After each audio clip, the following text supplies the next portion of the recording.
partout dans le monde entier au besoin Kalibaku à Kolanda Biso na kosepela nyonso oyo to propose kabino à travers télévision na Biso Alma Congo TV. Vraiment toujours na cadre kaka il y a demande na bino ndenge bosenga ki na Biso na élément ya liboso oyo to salaki à ce qui concerne adoration bosepela ki nango bosenga ki Biso tozongi sa lisusu invité na Biso oyo tozalaki na la fois dernière et lelo tozongi na étant que mosakoli et mosakoli akolobela Biso à ce qui concerne la prophétie et puis akosalela Biso akomema Biso na adoration moko oyo ke kosala Biso nyonso na bino boza na banda kote bino nyonso bozolanda Biso malamu.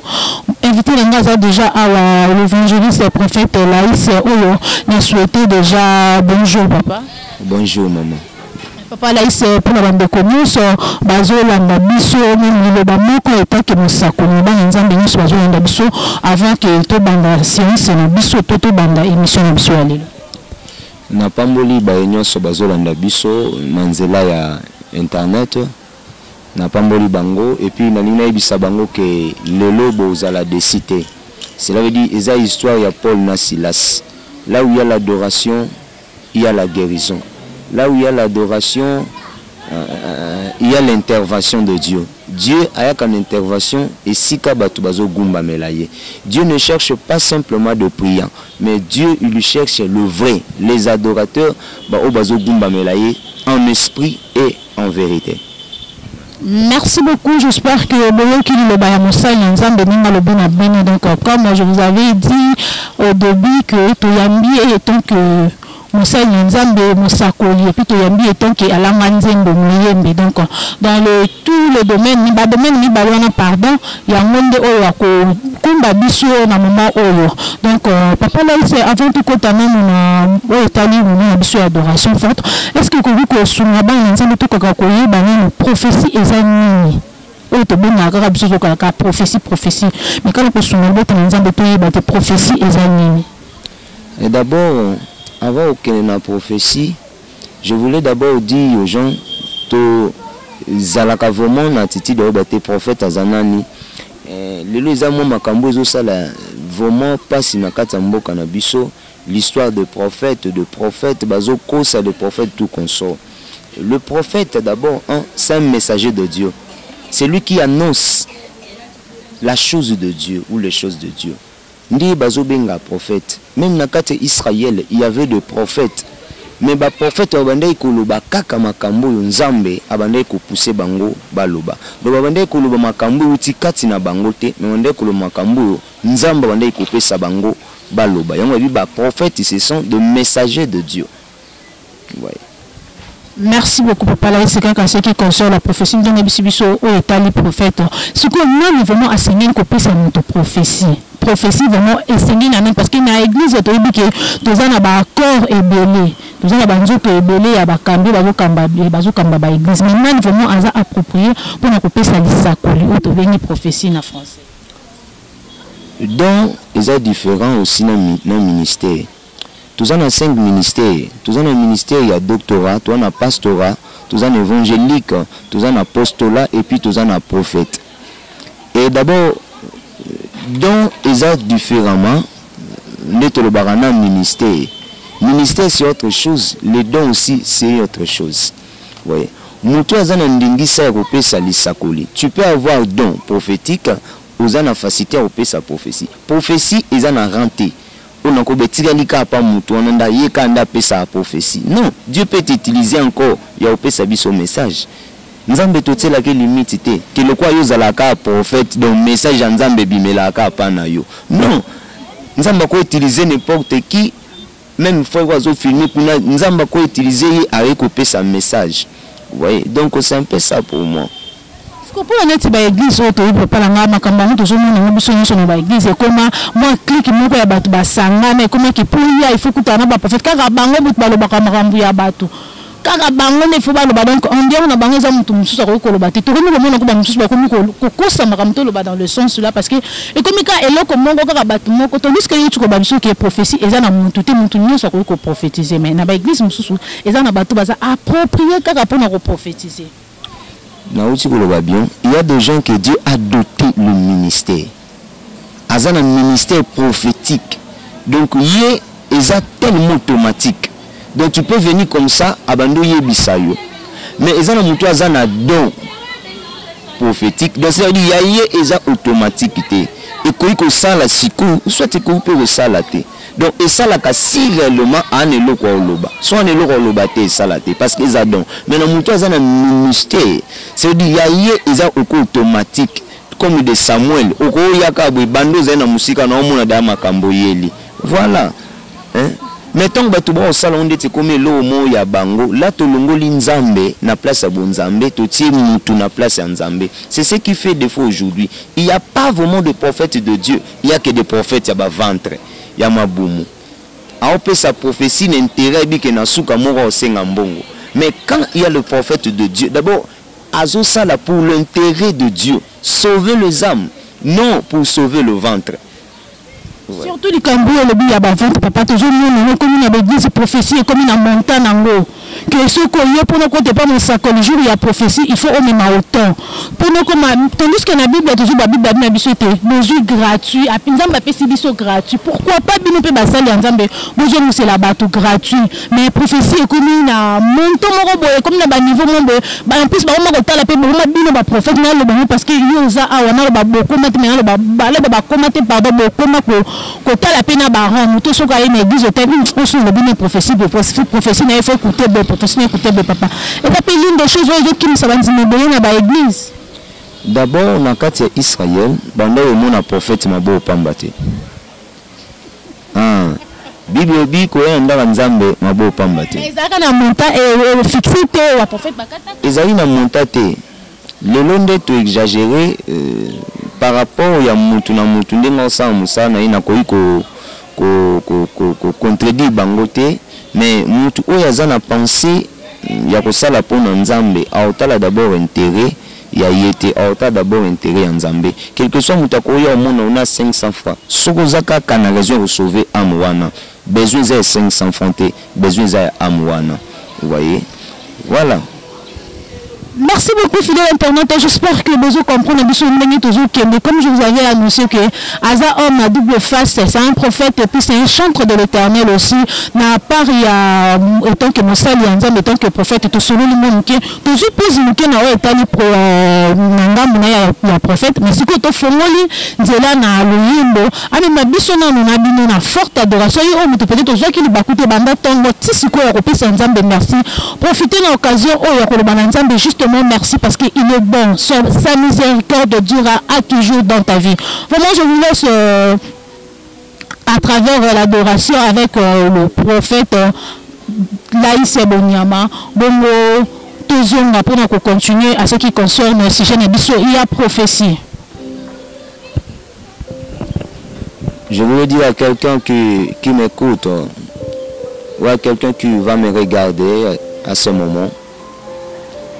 Pour recevoir Jésus na kati ya motema na yo parce que le chanson on a limina yemba ezaka nzembu ozoka na matoite mais za vie l'adoration c'est aussi nos vies et nzembo na lingo sala ngo vie pendant yo kango il y a quelque chose que Dieu fera dans ta vie. Tu souffres d'une maladie, tu souffres de quelque chose, mais à travers ces chansons Dieu peut te sauver, Dieu peut te guérir, Dieu peut faire beaucoup en toi. Je crois à la puissance de Dieu au moyen de l'adoration. Motema nanga itonde na posa na yo kolo.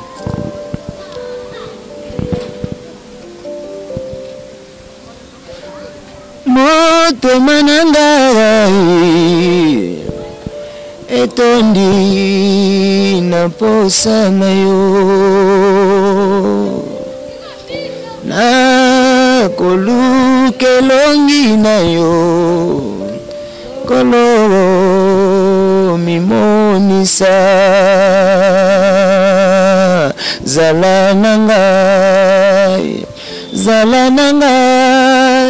simba konzima nangai nakobila yo kolo atami kakatano si je l'aime motema nangai ngana mona mokana yo senjela motema na ngai na mona mokano na yo umela kozala nzambe pene na ngai kozala pembeni na yo eleki baposa nyonso bolingo na yo nkolo efuluki motema na ngai kozala pembeni na yo eleki baposa nyonso bolingo na yo nkolo efuluki motema na ngai sasa ipisolo na ye liboso na yo koluka loboko na yo katina bomoi na ngai wazoluka loboko nzambe tika nzambe akutana na yo na kombo ya Yesu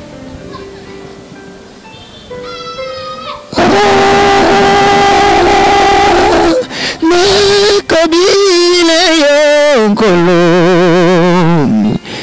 atani kakatano seshela motema na ngai ngana mona mokana yo zamba pambola bino bisika bozali. Amen. Amen. J'espère que la chanson et Maman la Papa na biso Domingonde les qui interprété na prophète Laïs Bonyama. Vraiment que Dieu soit loué comme Nzambe et comme Maman. Vraiment ozo continuer kolanda biso. J'espère que ton bien aimé dans le Seigneur au que qui s'est pas battu. Donc exactement que ils favorable pour na yo peut-être pour un problème parce que biso ba au pied ce qui te disposé qui ton parce que tout le monde qui importance dans l'autre tout le monde qui intérêt je vous dis que journée le l'homme pour le bâti ma casse comme sous babatamaye le balbaka qui après la pluie c'est du bon temps donc pendant ngai na monique émission et les émissions et tout parce que mbula et bêti le niveau non complet aussi la calamité nous monique to bandi émission na biso na minute olo vraiment to continuer na si je na biso ils allaient à prophétie papa là ils sont mais quand même que sur bande ko bazu na biso to ka kapina ba église c'est to kei to ka balbaka parole de connaissance tokaka balobaka vision toyebi papa la sogo sunga biso okoki ko éclaircir biso mwa moke na bango wana parole de connaissance eza nini et puis vision eza nini. D'abord Bible lobi na livre Joël 2:28 la Bible dit au dernier jour je répandrai mon esprit à toute chair vos filles et vos fils prophétiseront et les jeunes comment dirais-je, le fils et vos fils prophétiseront et le veillard auront des songes et tout ça, le vision, tout consort. Et c'est un vent autour monde dans l'élo. L'esprit est disposé, l'esprit est là. Il y aura un vent, il y a prophétie, Katia Bilenge, je suis encore très jeune. Et vent, il y a les sakoli. Et Mikolo, baozwabi moniseli. Et moniseli, par rapport, la Bible dit, Dieu parle tantôt d'une manière, tantôt d'une autre.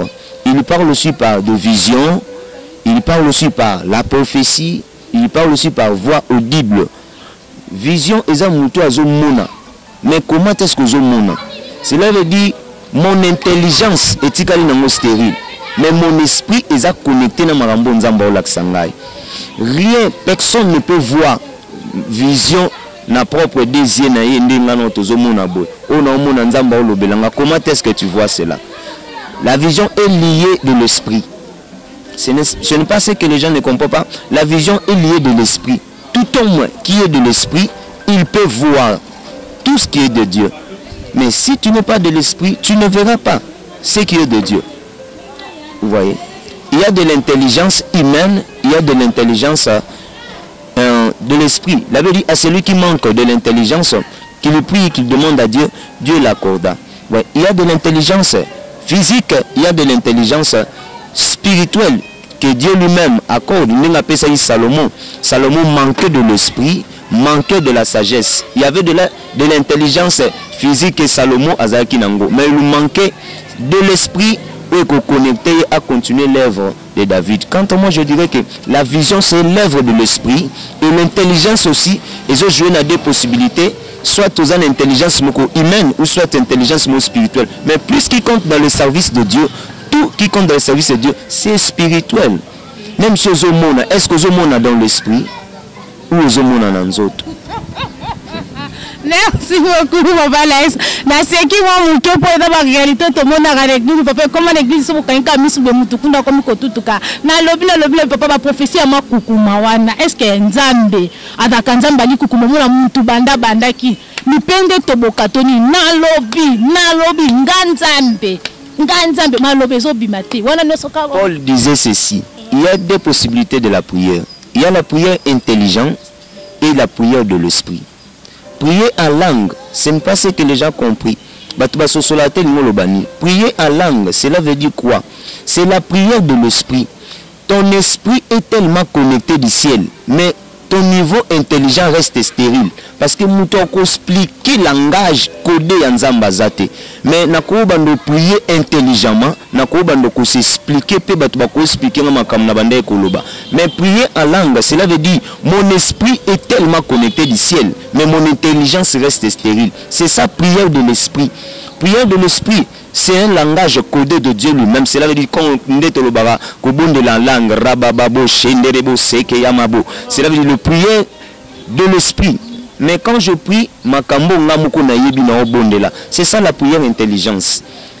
Dans un moment où vraiment essayer de parler à langue, est-ce que ce va là ou est-ce concentration vraiment de l'esprit, à côté en communion à langue ou on ne sait pas vraiment dans quel moment parce que à quel moment vraiment Paul a lobby pour n'angai na tindiki bino bobondela na langue. Mais si vous bondela na langue, il faut qu'il y ait l'interprète. Il y a des lieux où nous avons sambela en langue. Peut-être tu es seul au sambela langue. Rien et vous le monter au pays. Mais tant que tu es belé, il y a sambela langue. Quand il n'y a pas l'interprète, c'est la domination comme Makelele. Vous voyez, au moins l'église nous sommes si on interprète c'est la distraction. Vous voyez, quand tu pries la langue, ce n'est pas mauvais. La langue, c'est biblique. Quand tu pries la langue, il faut qu'il y ait l'interprète. Mais quand il n'y a pas l'interprète, ma camounia sur le biwana, et ça le voit comme stérile. Il y a une explication éthiquement stérile. Mais quand il y a la langue, il faut qu'il y ait l'interprète. Mais quant à moi, on peut prier à la langue et déranger. Vous voyez? Mais quand on prie à la langue, il faut qu'il y ait l'interprète pour que l'impact ya munoko zoloba batuba comprendre mambo zoloba ya muninzamba kena na dimension mususu mutando sambela na langue papa après akomi ko interpréter makambo no sambela na langue pour nous faire comprendre batu makambo ni na linga ki aloba par là. Voilà. Merci beaucoup Papa Laïs na kosolola to sololi kitoko mais kamba biso susu na adoration parce que oza l'homme de double face azamo sakoli et puis azamo yembi na kolo donc même biso susu na adoration susu pour na kaka kopisa nzambe merci pour na kaka koloba nzambe nyonso ezali pour na biso pe nyonso aza kosala kati na biso. Na ine bisa mutumaka zolanda encore qu'il y a un Dieu qui guérit, il s'appelle le Jéhovah Rapha. Il y a un Dieu qui pouvoir, il s'appelle le Jéhovah Jireh. Il y a le Dieu qui prend combat ta vie. Et puis il s'appelle Sabaoth. Si tu es connecté de lui, il te fera de grandes choses. Sabaoth. Oh Jéhovah. Oh Jéhovah, oh Jéhovah, oh Jéhovah Saïle, Emanesa, Namona Nibota Nanga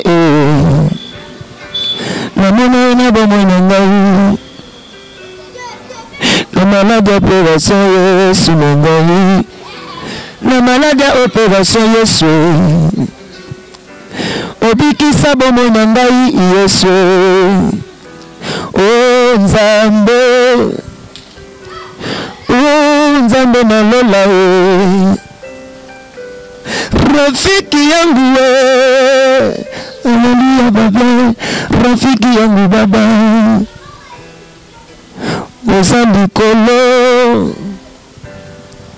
Oza likolo Yesu na ngai.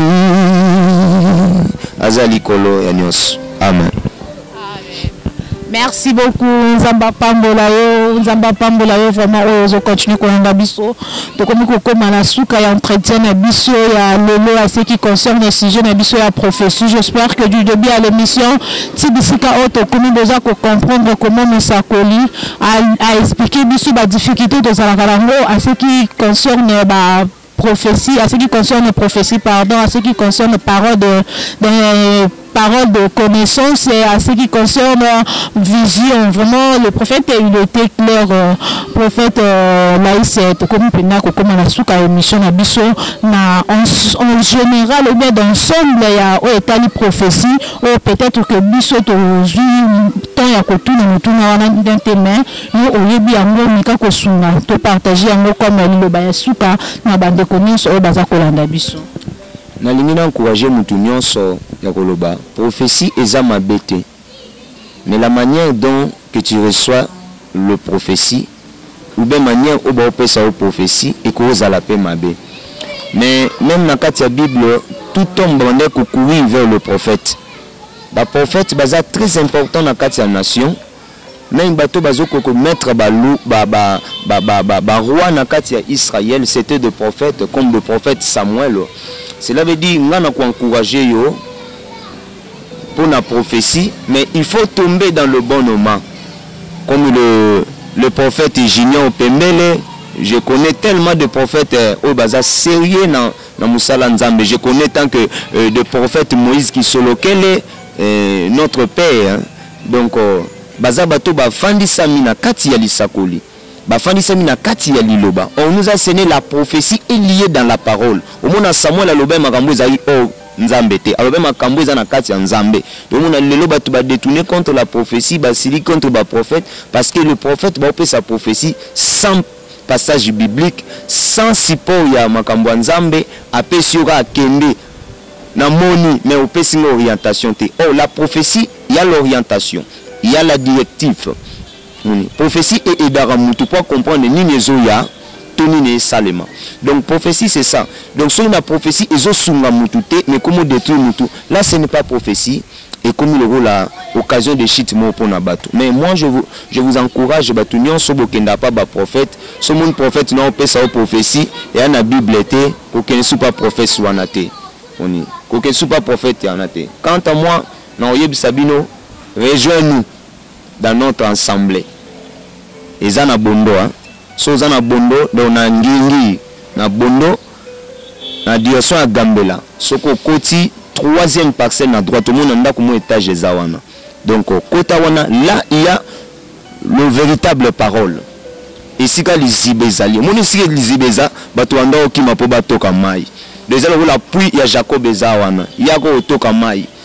Il y a le véritable, la parole fraîche. Il y a la vraie prophétie là-bas. Prophétie, tout le monde est prophétie et na kati liloba. Yango bobomi ba famille ebele mama ndoki ndeko no mobali na mutasala beaucoup kono mutasala ko boye surtout ba professionnel lelo mabote ebele na Kinshasa comme une difficulté pour na bino ba prophète nikolo ba masako na bino bozo pesa tellement ba prophétie mabe bato bazo epa na bino bazo zwango pe na ndenge ya mabe bazo salela ngo ya mabe suka lango pezo suka pe ka mabe. Ce qui manque pas ba prophète, c'est la sagesse prophétique. Tout un prophète a un ensemble de sagesse. Yozo un ensemble de sagesse pour diriger nan. Mutu muso azaka na moi 5 bandi, moi un ensemble de sagesse. O ba pesa mutu sagesse na mutu akokamba multitude et azana fardeau. Quand on te donne le charge, il y a prophète comme un prophète. La première des choses demandées à Dieu, la sagesse prophétique, l'intelligence prophétique, c'est ce qui manque dans beaucoup de prophètes. Il y a makamusu ceza codé. Même les prophètes bandé aux ango codé. Samuel azo qui n'est pas loin de David. ayebisi nzambe so na lobi ke na yebisi Saoul donc wanda na mwana mona ndako ya Isaya Saoul a oboma ngai et alors nzamba permettre Samuel à kosa. Pourquoi? C'est pour sauver un Samuel, c'est pour sauver deux Isaiah, c'est pour sauver trois David. Tu vois, il y a beaucoup de hommes de Dieu qui manquent la sagesse de la prophétie. Tu peux donner la prophétie non comme tu as ma bête, mais tant que le bango et général. Comme si nous avons un endokité. Pour mes amis, nous côté mais l'eau qu'on est na kata noko. Voilà. Nous avons un problème. T'es même limonde dirigé noko. Vous semblez la bika. Merci beaucoup, là vraiment nous sommes pratiquement arrivés à la fin. J'espère que dans vos maisons, vous tiens, waouh Manela, vraiment prophète, il était là très clair.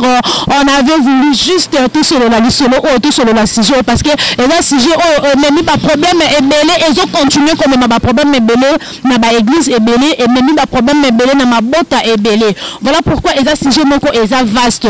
On a le lot, tout ce qui non, ah j'espère que prochainement, tu rejoins le prophète, pendant que le sous yamour, la bandenge, moussou. Mais on a dit peut-être aux appels à l'Ikambumoko et aux on a peut-être besoin il y a du sungi à prophète na permettre au prophète appeler sa numéro na ye ko benga ye mungela faciliter biso déjà ba réseaux sociaux kota ko sunga yo na nzela ya téléphone abonde la pour na yo à orienter yo adresse à église j'espère déjà appeler si mais prophète ko payer ça justement numéro na ye téléphone pour na bino so ba koki ko joindre ye na niveau ya singa papa prophète papa là il se sont ko payer sa numéro na bande konyoso. Numéro de Bisso Ezali plus 243 85 031 35 88. Donc plus 243 85 031 35 88. So ben appelle l'équité au ko Zoabiso na ba site na biso au taper toujours évangéliste Laïs Mboniama au ko Zoabiso wana to au taper Junior Pembele au biso wana tous vraiment église na biso est située na avenue Bondo ceux qui aux na victoire aux partout ko kozala aux ndekona za Kisasa wa zumi tunisama na maladie tout console ba problème spirituel akoyi komona biso tous na ngilingi komi na ngilingi na direction ya Gambela na avenue Bondo soka za akomi na direction ya Gambela na avenue Bondo atali sinde cha okende Khartoum on a troisième parcelle na droite église na biso Ezawana. Merci beaucoup. Quant à moi, je dis déjà un grand merci parce que comme une souka, je dis un grand merci à PDG Ali Maïmona, vraiment Papa Nzamba Sala Bola. J'espère que l'émission est là justement pour Nayo et Soumio et puis sur Makasi parce que 2019 le Nzamba tout sera facile et tout ira bien. Un grand merci aussi à la grande dame et aussi à ma bonne Denis, ma maman chérie Nathalie et tout à force vraiment depuis Allemagne, maman que Dieu continue toujours de faire du grâce et à notre top modèle Magali et tout aussi depuis Berlin à Allemagne. Nzambe asala opeka kabola mobino no sobolanda kabiso vraiment nzambe na lola na linga bino mingi nazotika tozotika moment na pasteur na évangéliste Laïs pardon il nazo clôturer na biso na émission parce que to bandaki na masolo tozo qui sana adoration le quoi de to yamba qui na be cascade na vraiment nzambe na lola sala bino molamo boza pété boza la jamais dessus à travers espace na bino spécial mbule na tiki na papa Laïs po a mema biso na ni donc bino nyonso bolingi borate ke ba nini na ba mission na biso te ba activité na biso te abonnez-vous massivement sur Alma Congo TV vraiment abonnez-vous vous serez jamais déçus 2019 to l'équipe noka mamba malamu to l'équipe noka mamba kitoko musala ya qualité na nyonso ya bien vraiment je vous demande na Congo Nzambe abonnez-vous massivement na chaîne na biso Alma Congo TV Nzambe na lola osala bino bolamu to le Nzambe merci à travers le yembo nzela ya Papa Laïs ya yope mo ni balemi cette bozang raté mon remerciement après au kambi biso na yembo poto soki cette émission lelo vraiment na koki ko si c'était 100 pourtant na pambola ba papa o ba salinga inazala donc je suis encore très jeune mais ba papa onde ba salingai na découvrir au Nazalaka et je bénis l'homme de Dieu les visionnaires de l'église Mipebo le prophète Moïse Kisolokele et Sikazana Pamboli na Komba Yesu et je bénis encore le révérend pasteur Junior Pembele. Vraiment c'est mon daddy préféré, c'est lui, mon idole, ma façon de travailler, j'ai appris chez lui, j'ai vraiment de respect pour lui, le pasteur Junior Pembele et toute l'assemblée et bato nyonso bazolanda ngai na mikili ya poto, ma sœur Gaël Mbanzulu et ma sœur Ninive Chatete, ma sœur Dorcas Chatete, mon frère Joël Kande Chatete. Je bénis tout peuple de Dieu et sans oublier le pasteur Alain Makombo qui me suit, le pasteur Laure Kimbembe, le prophète Félingoudia. Donc ils sont tellement nombreux, mais je vous salue au nom de Jésus. Donc to kumisanzambe pona lokumunaye.